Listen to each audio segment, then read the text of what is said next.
Hello friends, நம்ம இன்றைக்கி இந்த வீடியோவில் ரொம்ப ஈஸியாக மாலை கட்டக்கூடிய பன்னீர் ரோஸில் எப்படி பிரைடல் வேணி ரெடி பண்ணுறதுன்னு பார்க்கலாம். பிரைடல் வேணி ரெடி பண்ணுறதுக்காக ரோஸில் இருக்கிற அந்த பெரிய பெரிய இதழ்கள்லாம் இந்த மாதிரி எடுத்துக்கலாம்.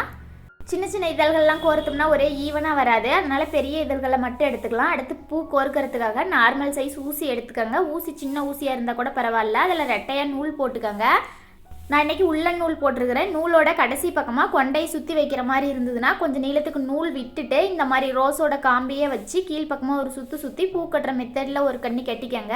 அப்படி பூ கட்டுற மெத்தடில் கட்ட தெரியல, இன்னும் கட்ட பழகலை அப்படின்னா சாதாரணமாக கீழ்ப்பக்கமாக ஒரு சுற்றி கயிறு முடி போடுற மாதிரி 2 முடி போட்டுக்கோங்க. போட்டுட்டு இந்த மாதிரி எக்ஸ்ட்ரா இருக்கிற நூல் காம்பெல்லாம் கட் பண்ணிடலாம். அடுத்து இந்த மாதிரி வேஸ்ட்டான ஸ்பாஞ்சோ இல்லைன்னா வேஸ்ட் வெஜிடபிள்ஸோ ஏதாவது எடுத்துக்கோங்க. அதில் இந்த மாதிரி லைட்டாக ஊசி குத்தி வச்சுக்கலாம். பாருங்கள், இந்த மாதிரி லைட்டாக குத்தி வச்சோம்னா போதும்.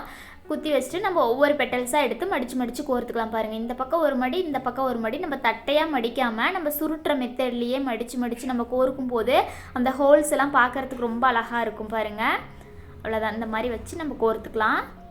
2 சைடும் மடித்து கோர்க்கும் போது இந்த மாதிரி நல்லா சுருட்டி போட்டு அமுக்க வேண்டாம். நம்ம இந்த மாதிரி போட்டு தட்டையாக பண்ண வேண்டாம். அப்படியே அது சுருள்லேயே வர மாதிரி இந்த மாதிரி பாருங்கள், சுருண்டு வர மாதிரியே இந்த மாதிரி மடிச்சுக்கலாம். அவ்வளோதான், மடிச்சுட்டு கோர்த்துக்கலாம். இந்த மாதிரி ஒன்றும் பக்கத்தில் ஒன்று வர மாதிரி லைனாக கோர்த்துக்கங்க. அடுத்தடுத்து பாருங்கள், இந்த பக்கம் ஒரு மடி, இந்த பக்கம் ஒரு மடி, அப்படியே சுருட்டின மாதிரியே மடிச்சுக்கலாம், தட்டையாக இல்லாமல்.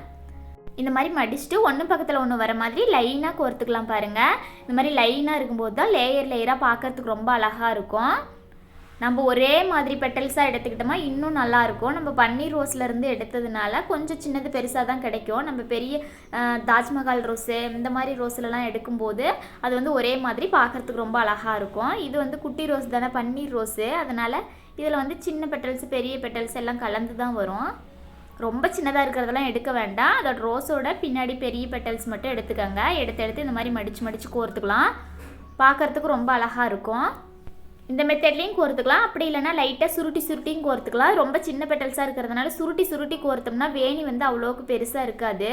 அதனால் நம்ம சுருட்டி கோர்க்காமல் இந்த மாதிரி லைட்டாக மடித்து கோர்த்துக்கலாம். அவ்வளோதான். இந்த மாதிரி ஒரு 2 லேயராக கோர்த்து நம்ம நூலில் நகர்த்திக்கலாம். ஊசி வந்து ரொம்ப பெரிய ஊசியாக இருக்கணுங்கிறதுல சின்ன ஊசியாக இருந்தால் கூட பரவாயில்ல, கம்மி அந்த மாதிரி 2 லேயராக கோர்த்து நம்ம நூலில் நகர்த்திக்கலாம்.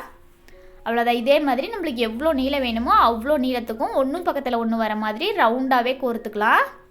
இந்த மாதிரி கொஞ்சம் கொஞ்சமாக கோர்த்து நூலில் நகர்த்துங்க. நம்ம அதிகமாக கோர்த்து நம்ம நூலில் நகர்த்தும் போது ரோஸ் எல்லாம் அந்த ரவுண்டு வர மாதிரி கோர்த்து இல்லைங்களா, அதெல்லாம் தட்டையாயிரும். அதனால் கொஞ்சம் கொஞ்சமாக கோர்த்து நகர்த்துங்க. அப்பயுமே கொஞ்சம் தட்டையாக்கிச்சு பாருங்கள். அவ்வளோதான். இதே மாதிரி அடுத்தடுத்து நம்ம கோர்த்துக்கலாம்.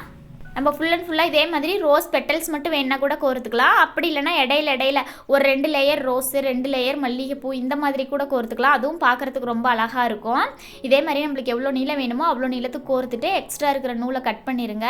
கட் பண்ணிவிட்டு இந்த இடத்துல ஒரு முடி மாதிரி போட்டுக்கோங்க. இந்த மாதிரி போட்டுட்டு ஃபஸ்ட்டு ரோஸ் காம்பு வச்சோம் இல்லைங்களா இந்த இடத்துல, அதே மாதிரி இந்த இடத்துலையும் ரோஸ் காம்பு வச்சு ஒரு 2 முடி 3 முடி நல்லா இறுக்கமாக போட்டுக்கோங்க. ஏன்னா ஃபஸ்ட்டு எப்படி வேணால் முடி போட்டுக்கலாம், லாஸ்ட்டாக முடி போடுறதுக்கு தான் சிரமமாக இருக்கும். அதனால் இந்த மாதிரி ஈஸியான மெத்தடில் முடி போட்டுக்கோங்க. Thank you friends.